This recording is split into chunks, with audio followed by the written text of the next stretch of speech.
up, gamers? Welcome back to the Maxcape Speedrun Moral Percent, the Oldschool Runescape speedrun where I try to max an iron account in the quickest endgame time possible without ever using alts, or boosting, or interacting with another account unless it's necessary to do the content. You can find a link to the rules in the description. Last episode, we got a bit lucky playing the Wilderness Lottery, found our happy place in the quarry, finished Desert Treasure, Barrow's Gloves, and Lunar Diplomacy, and of course did enough farm and birdhouse runs to run out of seeds, so between mining sessions I headed to Hesidius to yoink this man's property until I had a week or two worth of birdhouse runs banked, before making my way back to the quarry to finish the 8.9k buckets of sand I needed for my crafting goal.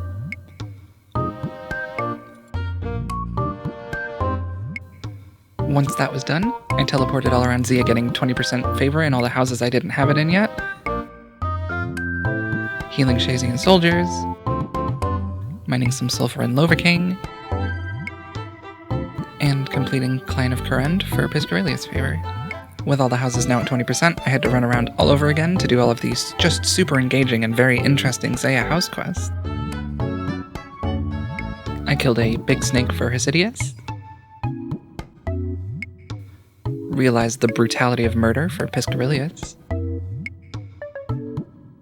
slashed up some very spooky undead for Arceus, used some just genius quick thinking and high tier gamer clicks to solve some puzzles where I totally used my brain for Loverking, and did something for Tale of the Righteous. Honestly, I don't know, I've done it like 5 times and I have no clue what happens in it, but I did it. And then I went for another quick skilling break at the quarry, this time with 3 tick 4 granite instead of sand.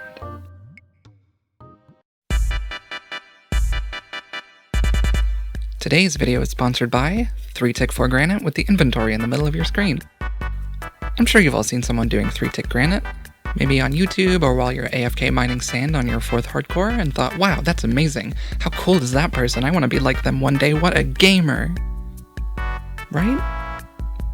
Well, it's even easier now than it ever has been before because of RuneLite letting you move your inventory to the middle of the screen. No more rocks with longer clicks or having to not drop after the 4th rock because your mouse moves too far. Now every rock is just a twitch away, giving you much more time to drop your granite or whatever else you want to do with your new free time. You too could get 85k mining XP per hour with just a little bit of practice. Use promo code BREAD for 300% extra mining XP for your time today. Not available in Australia. Big thanks to 3 tick 4 granite with the inventory in the middle of your screen for sponsoring this video.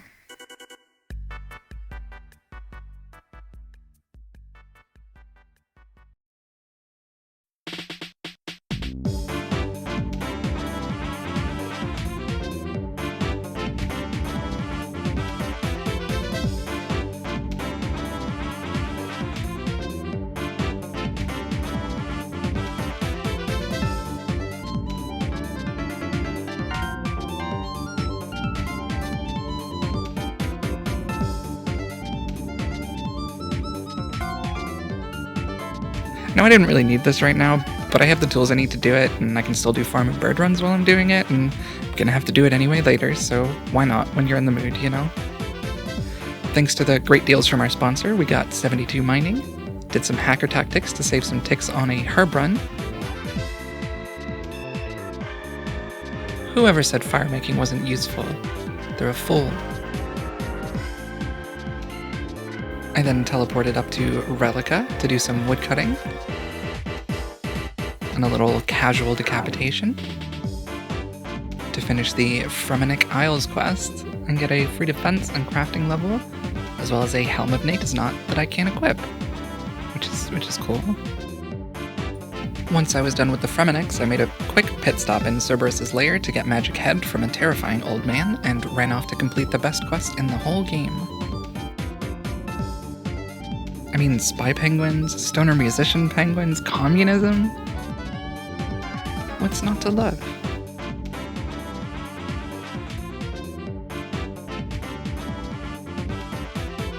After living out my dreams as a penguin, I completed Cold War and made my way to the bank to super glass make the sand and giant seaweed I had banked to get 75 crafting. It was only 76 magic, so I had to Wizard Mind Bomb to cast the spell. It's not really a big deal. Since the rec is only 77, the boost lasted a really long time. You can buy 12 Mind Bombs per world, by the way, in Burthorpe. Please don't go through the dialogue in Falador if you ever need Wizard Mind Bombs.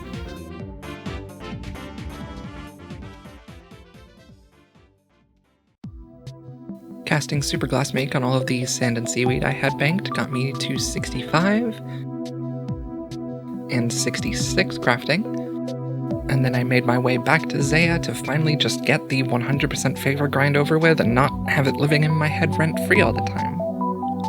I figured out how to 1.5 tick the sulfur for Lovaking favor and finished 100% with minecarts. I dug up some worms on the beach for Piscarilius favor, and then fought crime and beat up some soldiers for Shazian favor. For whatever political reason, that let me get some architects to throw rocks at a statue, which makes even less sense to me. To build a statue of someone doing Winter Todd on a new iron. The bar in the Jagex office gets used a lot, I think. Once whatever that was done, I went to a political meeting where I felt completely out of place, hacked up a big demon and an assassin, then forgot I wasn't high combat and underestimated a big hand ghost, and had to make a tactical retreat to Ferox. But on my second attempt, I knocked him down in max strength bonus gear if you don't think about it. Then I ran off to another political meeting where I was severely underdressed and finished Kingdom Divided for the offering spells and the upgraded teleport book. Now that I was done with and didn't have to think about Zeah favor ever again, I filled up my Book of the Dead and teleported to Piscarilius to do what's probably one of the top 3 methods in the game. Like, out of all of them. Artifacts are kind of OP. I feel like a lot of people need to hear that. You can actually do so many other things while you're training Thieving, and it's not even that many clicks. If you haven't seen this before, it's a pretty simple concept. You get targets from DJ Khaled in Port Piscarilius, teleport to a bank to energy restore or fill your inventory with things you want to train with, teleport back to Pisk with the book, and run around avoiding the guards to wherever the plugin tells you to go, basically.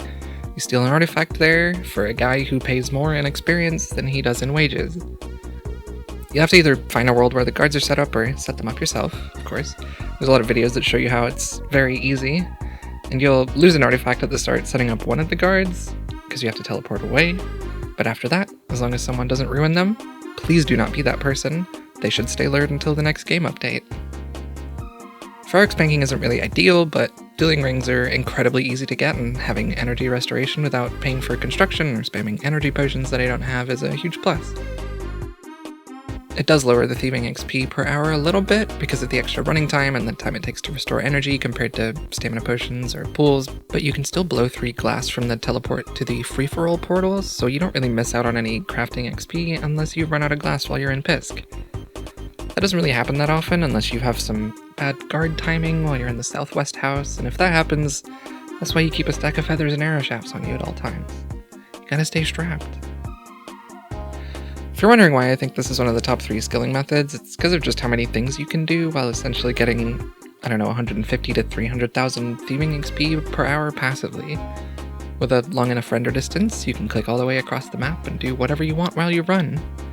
Blow glass, cut gems, fletch arrows or bows, alch or enchant or superheat or make potions or whatever your little heart desires. Not all of those are efficient to do, of course, but some people don't play like that, and that's okay.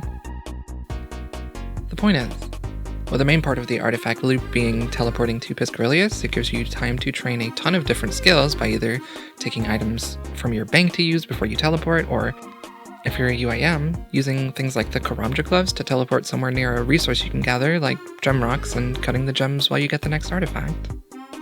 It's incredibly easy for the amount of stuff you can get done here, and it's really easy to get into the flow without much practice and get your XP per hour to climb higher.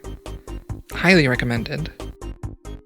Oh, and if you're wondering, you can get to the book recharge statue with the Radha's Blessing Woodland teleport, if you have that, or when you have 1 teleport remaining on the book, use it to teleport to Shazian and run south.